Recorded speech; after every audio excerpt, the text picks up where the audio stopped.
इस वीडियो में हम फैटी लिवर डिजीज से पीड़ित लोगों द्वारा की जाने वाली 6 सबसे बड़ी गलतियों और उनसे कैसे बचा जाए, इस पर चर्चा करेंगे। हम हाल ही में फैटी लिवर के मरीजों के साथ मेरे व्यक्तिगत अनुभवों की समीक्षा करेंगे और जानेंगे कि वे अपनी स्थिति को सही तरीके से कैसे संभालते हैं। यह जानकारी आपके लिए उपयोगी होगी, तो अंत तक जुड़े रहें। नमस्ते, मैं डॉक्टर चानू दसारी हूँ, एक सर्जन जो आंत माइक्रोबायोम की गड़बड़ी से होने वाली सूजन को ठीक करने में विशेषज्ञता रखता हूँ। मेरी पद्धति, जिसे माइंडवेट इम्यूनिटी मेथड कहा जाता है, ने हजारों मरीजों को ऑटो इम्यून बीमारियों और पाचन संबंधी गड़बड़ियों से उबरने में मदद की है। हम जटिल और गंभीर स्थितियों को बिना दवा के ठीक कर सकते हैं। इसमें ऑटो इम्यून सूजन और पाचन संबंधी गड़बड़ी भी शामिल है। अगर आप देखना चाहते हैं कि हम यह कैसे करते हैं और हमारे असली सफलता की कहानियां जानना चाहते हैं, तो डिस्क्रिप्शन में दिए गए लिंक पर जाएं या gclinic.com पर विजिट करें और एक डिस्कवरी कॉल के लिए अनुरोध करें। अब यह चर्चा मुख्य रूप से फैटी लिवर डिजीज पर केंद्रित होगी, और जैसा कि आप जानते हैं, वर्षों से मेरे पास कई ऐसे लोग आए हैं जिनकी फैटी लिवर डिजीज के लक्षण उलट गए हैं और उन्होंने बिना दवाओं के सूजन पर काबू पाया है। लेकिन इन लोगों को खास क्या बनाता है? क्योंकि अक्सर जब आप डॉक्टर के पास जाते हैं तो आप सुनते हैं कि फैटी लिवर का इलाज संभव नहीं है। असल में वे आपको टेस्ट, दवाएं दे सकते हैं और इतना ही। मैं आपको सूजन से जुड़े व्यक्तिगत अनुभव से बता सकता हूं कि मुझे कई बार वही बातें बताई गई सच नहीं थीं। तो इस वीडियो में मैं उन सबसे बड़ी गलतियों पर ध्यान केंद्रित करना चाहता हूं जो लोग फैटी लिवर डिजीज के लिए गलत सलाह सुनकर करते हैं, और उम्मीद है कि आपको यह समझाने की कोशिश करूंगा कि फैटी लिवर डिजीज से असाधारण रूप से कैसे ठीक हुआ जा सकता है और इसे हमेशा के लिए कैसे पलटा जा सकता है। ठीक है, तो चलिए शुरू करते हैं। फैटी लिवर डिजीज से निपटते समय 6 गलतियों से बचना चाहिए। पहला, मल त्याग को नजरअंदाज करना। जैसा कि आप जानते होंगे, प्रतिरक्षा तंत्र का 70% से 80% हिस्सा आंत में होता है। इसे म्यूकोसा एसोसिएटेड लिम्फेटिक टिश्यू या संक्षेप में माल्ट कहा जाता है, और यह लगभग पूरे पाचन तंत्र को ढकता है। लीहा और लिवर में अतिरिक्त प्रतिरक्षा ऊतक होते हैं। मुंह और ऊपरी श्वास नलिकाएं भी महत्वपूर्ण योगदान देती हैं। आमतौर पर जब हम ऐसी सूजन देखते हैं जो पूरे शरीर को प्रभावित कर सकती है, चाहे वह त्वचा हो, जोड़, नसें, थायराइड, आंत, लार ग्रंथियां, इन सभी में होने वाली सूजन, जिसमें थकान, दिमागी धुंध, आंखों में सूखापन, दर्द जैसे लक्षण भी शामिल हैं, यह सारी सूजन उत्पन्न होती है और जीआई ट्रैक्ट से ट्रिगर हो सकती है। अंतिम अंग जो प्रभावित होता है वह मस्तिष्क, जोड़, लिवर, आंखें, लार ग्रंथि, नसें, त्वचा, थायराइड या कोई और हो सकता है, और यह उस विशेष बीमारी से संबंधित होता है। तो अंतिम अंग अलग हो सकता है, लेकिन जो पैटर्न मैं अक्सर देखता हूं वह यह है कि सूजन जीआई ट्रैक्ट में शुरू होती है और शोध अध्ययनों में सही पाई गई है। एक प्रसिद्ध प्रयास अमेरिकन गट प्रोजेक्ट है। प्रिसिजन न्यूट्रिशन और प्रिसिजन मेडिसिन प्रोजेक्ट है, शीर्ष विश्वविद्यालय अस्पतालों में चलाया जा रहा है, जिनमें कैलिफोर्निया विश्वविद्यालय, सैन डिएगो शामिल है। वे शरीर सूजन के स्तर की भविष्यवाणी करने में सक्षम हैं, जिसमें शामिल है कि किसी व्यक्ति को लक्षणों महसूस होता है। वे इस बात की भविष्यवाणी कर सकते हैं कि यह कब होगा, उस व्यक्ति के मल के आधार पर। वे मल का विश्लेषण करते हैं, क्या अगले कुछ दिनों से हफ्तों में सूजन की कगार पर है। रोचक है कि केवल आपके मल के आधार पर कई दिन पहले यह भविष्यवाणी की जा सकती है कि आपके शरीर में क्या चल रहा है। तो इसका आपके लिए क्या मतलब है? जब शरीर में सूजन अधिक होती है, तो इसका संबंध पेट में हो रही गतिविधियों से होता है। खासकर पेट में कौन से बैक्टीरिया हैं, वे भोजन को कैसे पचाते हैं, और ये बैक्टीरिया तथा उनके अपशिष्ट उत्पाद आंतों में कितने समय तक रहते हैं। यह कैसे काम करता है? नियमित बार बार मल त्याग जरूरी है। यह बात तो स्पष्ट लगती है, लेकिन जिन ज्यादातर लोगों के साथ मैं काम करता हूं उनके लिए यह एक चुनौती है। वे रोज नहीं जाते, या अगर जाते भी हैं तो पेट साफ नहीं होता। यह एक समस्या बन सकती है। दूसरी बात, यह जरूरी है कि आंतों का माइक्रोबायोम प्रजातियों के हिसाब से संतुलित और बेहतर हो। मैं कई तरह के उन्नत मल परीक्षणों की व्याख्या करता हूं, जो आंत में मौजूद विभिन्न प्रकार के बैक्टीरिया और कैंडिडा जैसे फंगस की आबादी को दिखाते हैं। हम बैक्टीरियल मेटाबोलाइट्स भी देखते हैं, जैसे कि मीथेन, जिसे आप सीबो या आईएमओ में देख सकते हैं। हम ऐसे रसायनों को भी देखते हैं जैसे कि जोन्युलिन, जिसे आप लीकी गट में देख सकते हैं। इन सभी आंकड़ों से पता चलता है कि आंतों के माइक्रोबायोम में एक व्यापक गड़बड़ी है और यह बहुत जरूरी है कि हानिकारक सूक्ष्मजीवों से मुकाबला करने के लिए नियमित और बार बार नई स्वस्थ प्रजातियों को सिस्टम में शामिल किया जाए। अब मेरा दृढ़ विश्वास है कि अगर आप जीआई ट्रैक्ट का उन्नत फंक्शनल परीक्षण कराते हैं जब आपके शरीर में सूजन है, तो हर चीज पॉजिटिव ही निकलती है।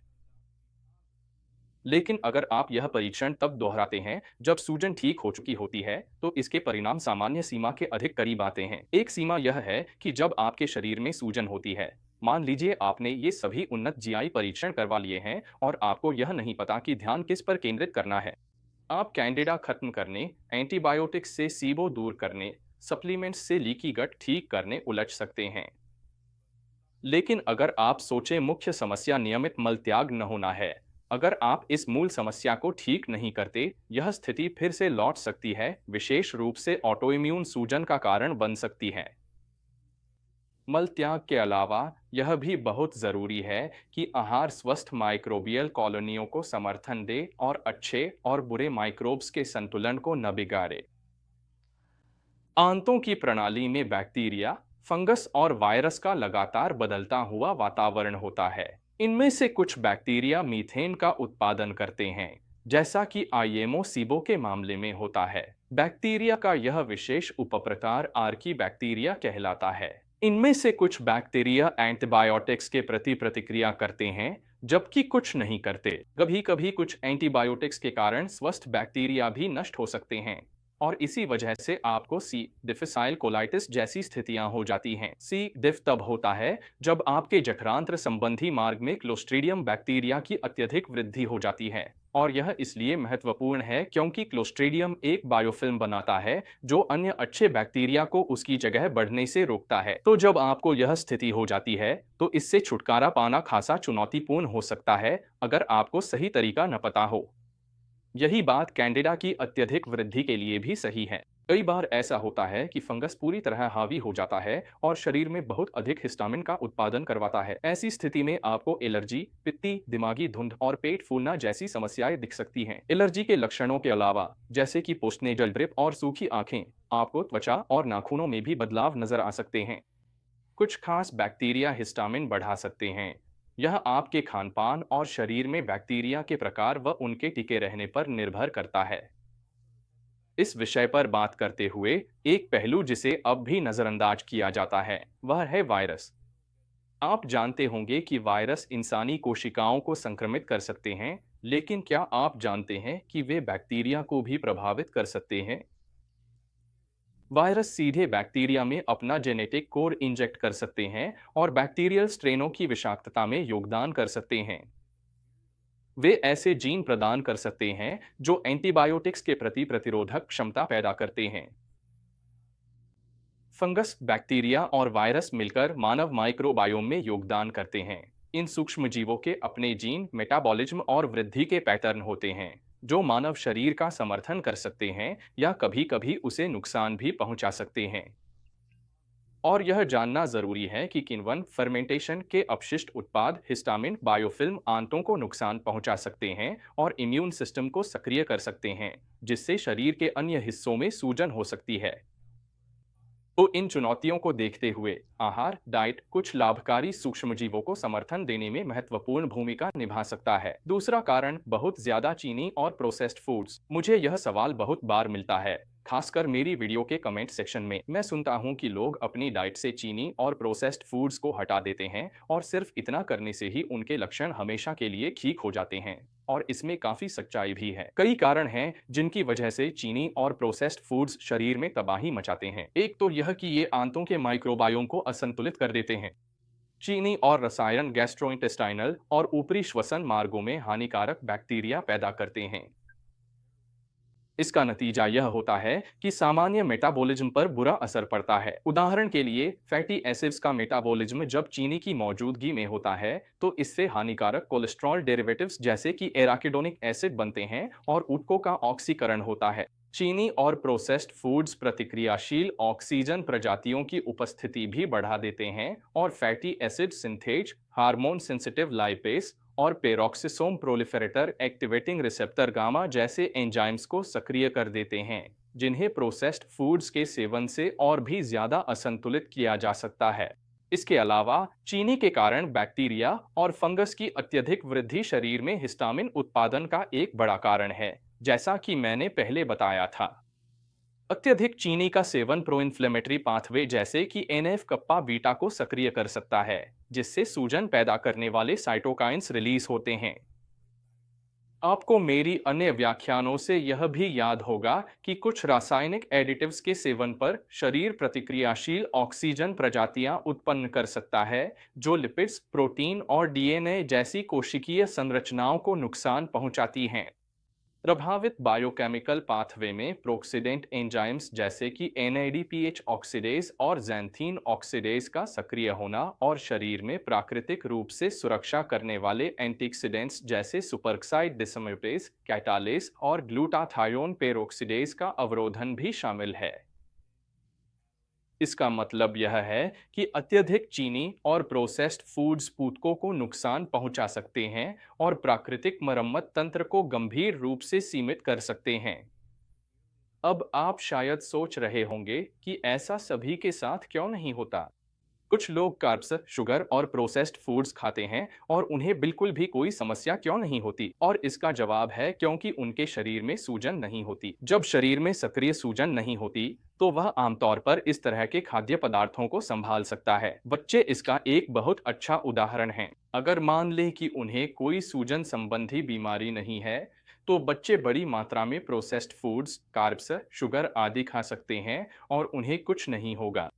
हो सकता है वे थोड़े ज्यादा सक्रिय हो जाएं और फिर थक जाएं, लेकिन उनमें वैसी तेज सूजन नहीं होती जैसी उन लोगों में होती है जिनमें सक्रिय इम्यून सूजन होती है। यहाँ तक कि मेरी क्लिनिक में भी जब लोग अपनी सूजन संबंधी बीमारियों से उबर जाते हैं और कई महीनों तक लक्षण मुक्त रहते हैं, तो वे फिर से कुछ खाद्य पदार्थ खाना शुरू कर सकते हैं, क्योंकि शरीर अब ट्रिगर नहीं होता और वह इन चीजों को बिना किसी समस्या के संभाल सकता है।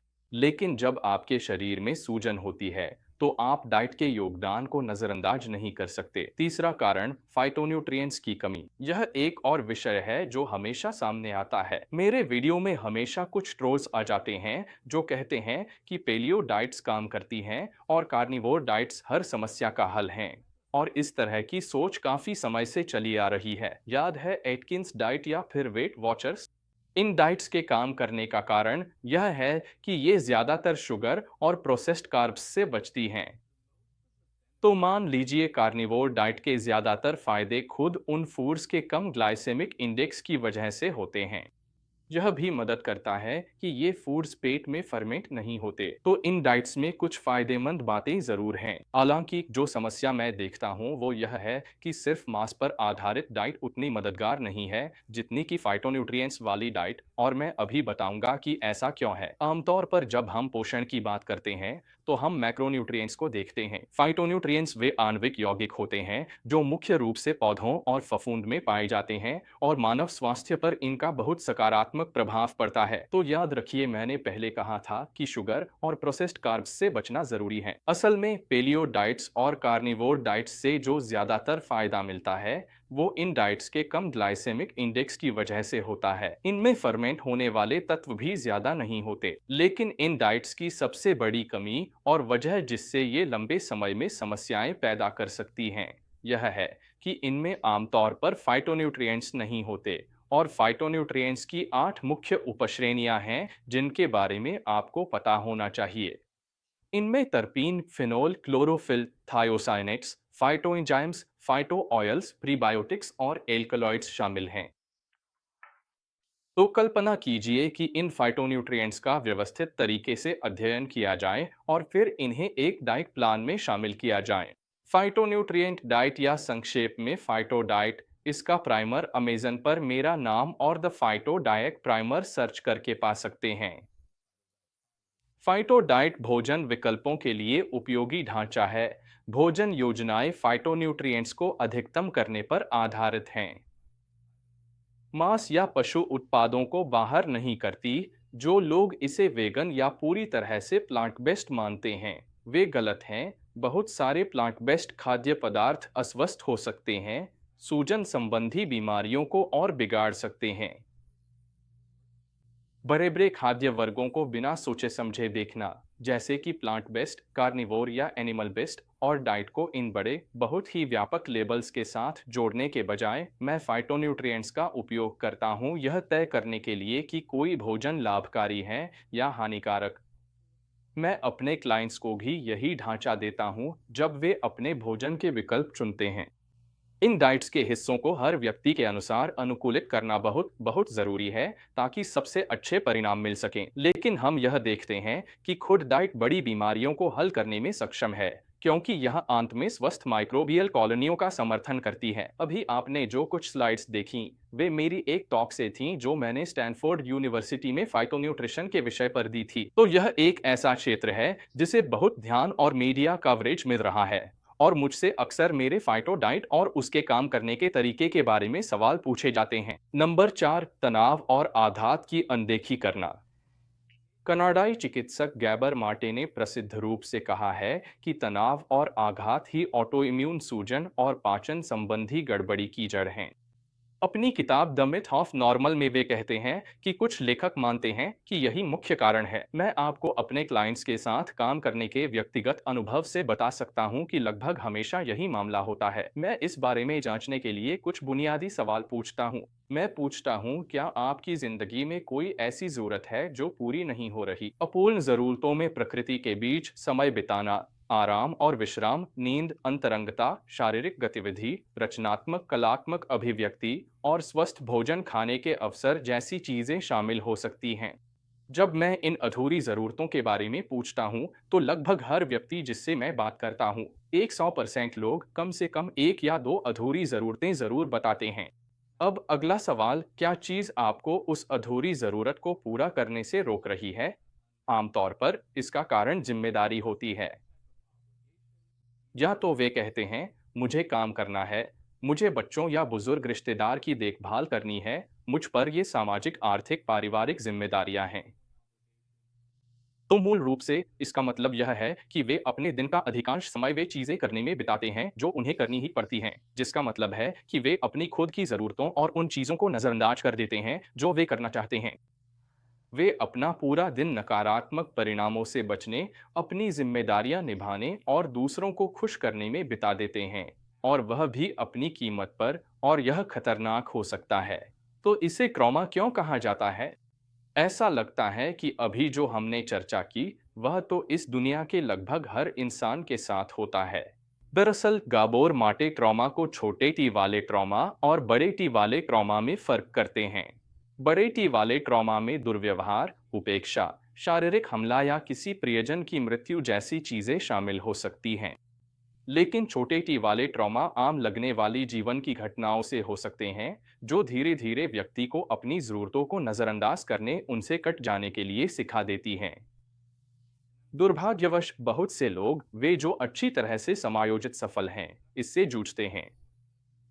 माइंडगट इम्यूनिटी क्लिनिक में हमने एक ट्रॉमा तनाव जागरूकता टूल को शामिल किया है जो लोगों को इन समस्याओं की पहचान करने, जल्दी परिणाम कार्रवाई करने में सक्षम बनाता है। हम सहायक संसाधन प्रदान करते हैं जिससे लोग इन समस्याओं को उचित समय सीमा में पार कर सकें। नंबर 5, खराब नींद। अब तनाव और अधूरी जरूरतों के संदर्भ में बहुत से लोगों को सही मायनों में पुनर्स्थापित करने वाली नींद नहीं मिलती। उनकी नींद बार बार टूटती है या वे बार बार जाग जाते हैं। और हमारे पास एक पूरा मॉड्यूल है जो नींद को बेहतर बनाने के लिए समर्पित है, ताकि पूरे दिन तनाव को आसानी से संभाला जा सके। यहाँ तक कि एक दिन की खराब नींद भी कई दिनों तक बढ़ी हुई सूजन का कारण बन सकती है। इसलिए यह जरूरी है कि आप अपनी नींद का हिसाब रखें और सच में ट्रैक करें कि आपको कितनी आरामदायक नींद मिल रही है। खराब नींद वाले लोगों में सूजन बढ़ाने वाले साइटोकाइंस अधिक होते हैं, जिससे ऑटोइम्यून सूजन और पाचन संबंधी गड़बड़ी और भी खराब हो जाती है। नंबर 6, निष्क्रिय जीवन शैली। अधूरी जरूरतों की थीम के तहत शारीरिक गतिविधि और व्यायाम की कमी एक छूटी हुई संभावना है। हर बार जब हम व्यायाम करते हैं तो हमारा शरीर सेल सिग्नलिंग अणु और हार्मोन छोड़ता है जो ऊतकों को ठीक करते हैं। ये लाभकारी रसायन सूजन को भी रोकते हैं। उदाहरण के लिए जो लोग नियमित रूप से व्यायाम करते हैं उनमें लंबे समय तक टीएनएफ का स्तर कम रहता है। इल-6 और टीएनएफ वे सेल सिग्नलिंग अणु हैं जिन्हें आप खून में माप सकते हैं, जो यह भविष्यवाणी करते हैं कि शरीर की प्रतिक्रिया अस्वस्थ होगी या स्वस्थ। साइटोकाइन्स कई पुरानी बीमारियों में शामिल होते हैं। टीएनएफ को रोकने वाले प्रभावशाली कारकों में से एक व्यायाम है। निष्क्रिय जीवन शैली वाले लोगों में इनका स्तर अधिक होता है। यहाँ एक अध्ययन है जो इसी बात की जांच करता है। सिर्फ इतना ही नहीं, हम यह भी देखते हैं कि व्यायाम स्वस्थ माइक्रोबायोम को बढ़ावा देने में मदद करता है। आप सोच रहे होंगे कि इतनी थकान और कभी-कभी दर्द के साथ व्यायाम कैसे किया जा सकता है? जवाब है, आप खुद को अनुकूलित करते हैं। आप अपनी क्षमताओं के अनुसार एक व्यक्तिगत प्रशिक्षण योजना बनाते हैं, अपनाए रखते हैं। कभी-कभी यह क्षमताओं की पहचान करना और ऐसे व्यायामों और गतियों को बढ़ाना होता है जो जोड़ों या नसों पर ज्यादा दबाव न डालें। कभी-कभी यह धीमे और सोच समझकर किए गए वर्कआउट होते हैं, जिनका उद्देश्य मांसपेशियों की टोनिंग बढ़ाना होता है। अक्सर जब हम क्लिनिक में सीमाओं वाले लोगों को देखते हैं, तो हम उनकी परिस्थितियों के अनुसार काम करते हैं ताकि सफलता हासिल की जा सके। माइंडगट इम्यूनिटी क्लिनिक में हम फैटी लिवर डिजीज के मूल कारणों को उलटने में विश्वास करते हैं ताकि स्थायी परिणाम मिल सके। हम दवाओं के बिना सूजन के समाधान ढूंढते हैं और कोचिंग तथा विशेषज्ञ चिकित्सा समीक्षा की मदद से हम सुधार की दिशा में वास्तविक प्रयास कर सकते हैं और विशेष रूप से आहार, पाचन, नींद, तनाव और व्यायाम को बेहतर बना सकते हैं। ये वे मुख्य क्षेत्र हैं जो फैटी लिवर डिजीज में योगदान करते हैं और इसे और भी खराब बनाते हैं। अब अगर आपको यह वीडियो मददगार लगा हो तो लाइक और सब्सक्राइब करना न भूलें। साथ ही अगर आप किसी ऐसे व्यक्ति को जानते हैं जिसे फैटी लिवर डिजीज है और जिसे यह वीडियो मदद कर सकता है, तो ज़रूर उन्हें बताएं। मैं फैटी लिवर डिजीज और इसे बिना दवा के प्राकृतिक रूप से कैसे ठीक किया जाए, इस बारे में बहुत सारी जानकारी साझा करता हूं। तो माइनर गट इम्यूनिटी क्लिनिक की और जानकारी के लिए सब्सक्राइब बटन दबाएं। अगली बार तक मैं हूं डॉक्टर दासधारी।